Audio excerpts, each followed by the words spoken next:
नमस्कार, स्वागत है आप सभी का तेजस कोचिंग सेंटर में। आज की जो हमारी वीडियो है वो सामान्य विज्ञान के बारे में है। इस वीडियो को ध्यान से सुनें और कमेंट बॉक्स में बताएं कि ये वीडियो आपको कैसी लगी। इस वीडियो को ज़्यादा से ज़्यादा शेयर करें और लाइक करें। हमारे चैनल को ज़्यादा से ज़्यादा सब्सक्राइब करें ताकि जो भी आगे वीडियो बनाएं उनका नोटिफिकेशन आपको मिल सके। शुरू करते हैं क्वेश्चन नंबर फर्स्ट से। ऊनी कपड़े सूती वस्त्रों की अपेक्षा गर्म होते हैं क्योंकि ऑप्शन है वे ताप के अच्छे शोषक होते हैं, ताप के अच्छे वितरक होते हैं, सूती वस्त्रों से भारी होते हैं, ताप के अच्छे रोधक होते हैं। आंसर है इसका डी, ताप के अच्छे रोधक होते हैं। अब आते हैं क्वेश्चन नंबर सेकंड पर। अच्छे उत्सर्जक अच्छे अवशोषक होते हैं, यह नियम है। ऑप्शन है किरचॉफ का नियम, स्टीफन का नियम, न्यूटन का शीतलन नियम, उषा गतिकी का नियम। आंसर है इसका किरचॉफ का नियम। अब आते हैं क्वेश्चन नंबर थर्ड पर। थर्मस ग्लास के आविष्कारक हैं। ऑप्शन है दीवार, यहाँ पर कर लेते हैं हम दीवार, दीवार है यहाँ पर। दीवार first option, Stefan, Kirchhoff, Newton. Answer है इसका दीवार। अब आते हैं क्वेश्चन नंबर 4 पर। द्रव्य से वाष्प में पदार्थ की अवस्था परिवर्तन को कहते हैं। ऑप्शन है गलन, वाष्पन, क्वथन, इनमें से कोई नहीं। आंसर है इसका वाष्पन। अब आते हैं क्वेश्चन नंबर 5 पर। चावल को पकाने में कहाँ अधिक समय लगेगा? ऑप्शन है समुद्र तट पर, समुद्र की गहराई पर, शिमला में, माउंट एवरेस्ट पर। आंसर है इसका माउंट एवरेस्ट पर। अब आते हैं क्वेश्चन नंबर 6 पर।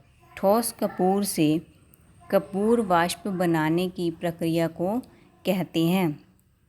ऑप्शन है वाष्पीकरण, हिमीकरण, पिघलना, ऊर्ध्वपातन। आंसर है इसका ऊर्ध्वपातन। अब आते हैं क्वेश्चन नंबर 7 पर। बर्फ़ में स्केटिंग करना प्रदर्शित करता है कि दाब बढ़ने पर बर्फ़ का गलनांक इसका ऑप्शन है बढ़ जाता है, अपरिवर्तित रहता है, घट जाता है, पहले घटता है फिर बढ़ता है। आंसर है इसका घट जाता है। अब आते हैं क्वेश्चन नंबर 8 पर। सूर्य किस तरह का ताप होता है? सूर्य की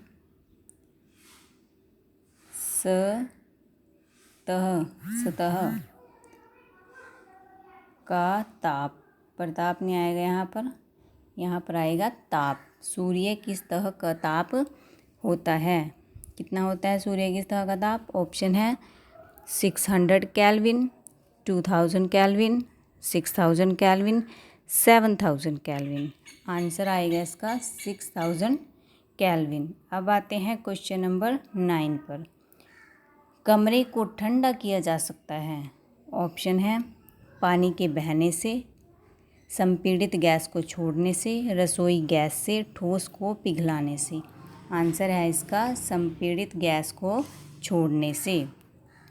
अब आते हैं क्वेश्चन नंबर 10 पर। कोई पिंड ऊष्मा का सबसे अधिक अवशोषण करता है जब वह हो। ऑप्शन है काला और खुरदरा, काला और मसृण, सफ़ेद और खुरदरा, सफ़ेद और मसृण। आंसर आएगा इसका काला और खुरदरा। अब आते हैं क्वेश्चन नंबर 11 पर। ध्वनि तरंगों की प्रकृति होती है। ऑप्शन है अनुप्रस्थ, अनुदैर्ध्य, अपरगामी, विद्युत चुम्बकीय। आंसर आएगा इसका अनुदैर्ध्य। अब आते हैं क्वेश्चन नंबर 12 पर। अवश्रव्य तरंगों की आवृत्ति होती है। ऑप्शन है 20 हर्ट्ज से कम, 20 हर्ट्ज से अधिक, 20,000 हर्ट्ज से अधिक, 20 हैज़र्ड से 20,000 हैज़र्ड।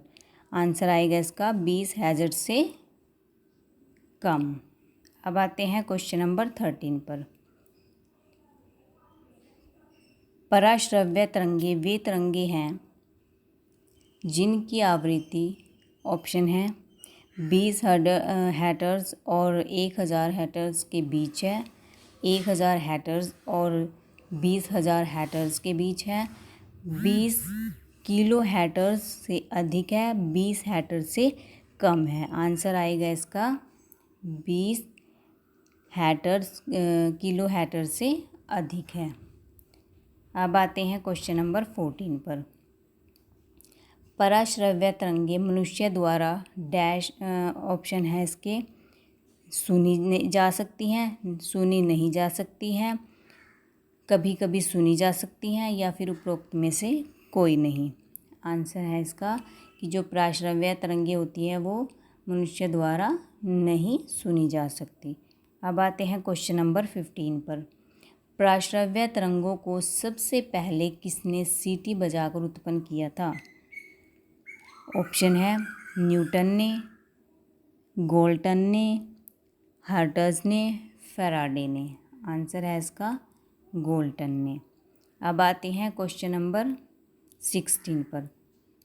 चमगादड़ अंधेरे में उड़ सकती है क्योंकि ऑप्शन है अंधेरे में उसे साफ दिखाई देता है, उसकी आँख का प्यूपिल बहुत बड़ा होता है, वे अति तीव्र ध्वनि तरंग पैदा करती हैं जो उसका नियंत्रण करती हैं, और ऑप्शन है कोई भी चिड़िया ऐसा कर सकती है। आंसर है इसका सी, वह अति तीव्र ध्वनि तरंगे पैदा करती है जो उसका नियंत्रण करती है।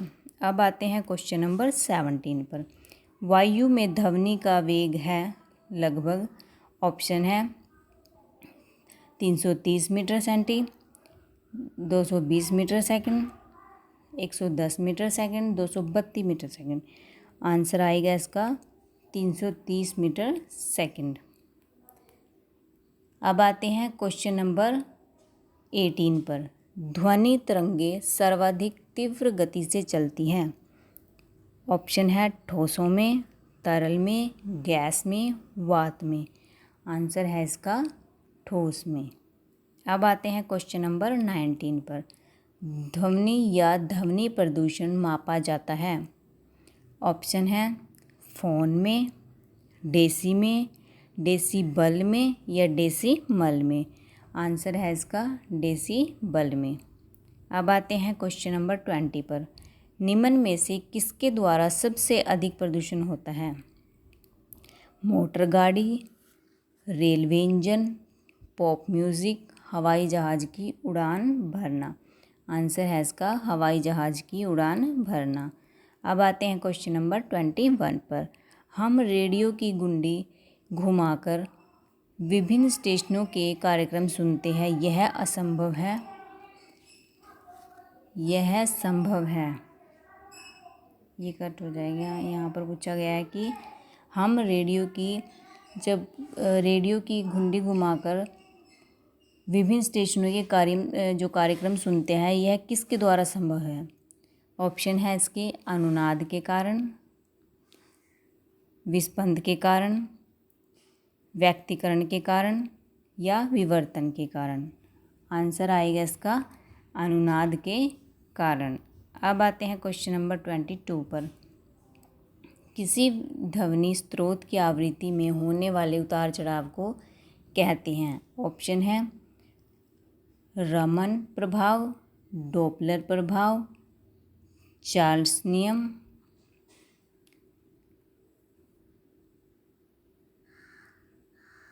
इसका है क्रॉम्पटन प्रभाव, प्रकाश विद्युत प्रभाव। आंसर आएगा इसका यहाँ पर डॉपलर प्रभाव। अब आते हैं क्वेश्चन नंबर 23 पर। डॉपलर प्रभाव संबंधित है, ऑप्शन है ध्वनि, जनसंख्या, मनोविज्ञान, मुद्रा प्रचलन। आंसर है इसका ध्वनि। अब आते हैं क्वेश्चन नंबर 24 पर। पास आती हुई रेलगाड़ी की सीटी की आवृत्ति या तीक्ष्णता बढ़ती जाती है, ऐसा किस घटना के कारण होता है? ऑप्शन है बिग बैंग सिद्धांत, डॉपलर प्रभाव, चार्ल्स नियम या फिर आर्किमिडीज का नियम। आंसर आएगा इसका डॉपलर प्रभाव। अब आते हैं क्वेश्चन नंबर 25 पर। निम्नलिखित में से किस एक प्रकार की तरंग का प्रयोग रात्रि दृष्टि उपकरण में किया जाता है? ऑप्शन है रेडियो तरंग, सूक्ष्म तरंग, अवरक्त तरंग या इनमें से कोई नहीं। आंसर आएगा इसका अवरक्त तरंग। अब आते हैं क्वेश्चन नंबर 26 पर। ध्वनि नहीं गुजर सकती। ऑप्शन है जल से, स्टील से, वायु से, निर्वात से। आंसर आएगा इसका निर्वात से। अब आते हैं क्वेश्चन नंबर 27 पर। मनुष्यों के लिए मानक ध्वनि स्तर है। ऑप्शन है 90 decibel, 60 decibel, 120 decibel, 100 decibel. Answer आएगा इसका 60 डेसिबल, 60 डेसिबल। अब आते हैं क्वेश्चन नंबर 28 पर। निम्न यहाँ पर है निम्नगन वस्तुओं का पता लगाने के लिए प्रयुक्त किए जाने वाले उपकरण को कहते हैं।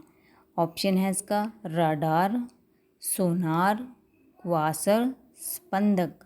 आंसर है इसका सोनार। अब आते हैं क्वेश्चन नंबर 29 पर। ध्वनि की तीव्रता को मापने की इकाई है। ऑप्शन है डेसिबल, फैदम, अर्ग या इनमें से कोई नहीं। आंसर है इसका डेसिबल। अब आते हैं क्वेश्चन नंबर 30 पर। प्रकाश तरंग किस प्रकार की तरंग है? ऑप्शन है अनुप्रस्थ तरंग, अनुदैर्ध्य तरंग, उपयुक्त दोनों या इनमें से कोई नहीं। आंसर आएगा इसका अनुप्रस्थ तरंग।